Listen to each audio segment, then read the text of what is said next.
என் உயிரினும் மேலான நாட்டு பந்துக்களுக்கு எம்பெருமானை பிரார்த்தித்த ஆசீர்வாதம்.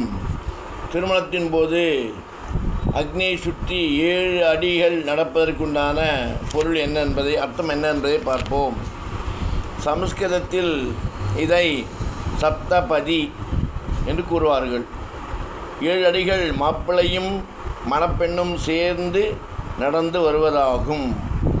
அவ்வாறு 7 அடிகள் நடக்கும்போது மாப்பிள்ளை பெண்ணிடம் இறைவன் உனக்கு துணையாக இருப்பான் என்று கீழ்கண்டவாறு தனது பிரார்த்தனையை சொல்கிறான். முதல் அடி, பஞ்சமில்லாமல் வாழ வேண்டும். 2வது அடி, நற்காரியங்கள் எப்போதும் நடக்க வேண்டும். 3ஆம் அடி, ஆரோக்கியமாக வாழ வேண்டும். 4ஆம் அடி, சுகத்தையும் செல்வத்தையும் அளிக்க வேண்டும். 5ஆம் அடி, லட்சுமி கடாட்சம் நிறைந்து பெற வேண்டும். 6வது அடி, நாட்டில் நல்ல பருவங்கள் நிலையானதாக தொடர வேண்டும். 7வது அடி, தர்மங்கள் நிலைக்க வேண்டும் என்று பிரார்த்திப்பதாக சொல்லப்படுகிறது. இப்படி 7 அடிக்குண்டான உண்மைகள், ரகசியங்கள்.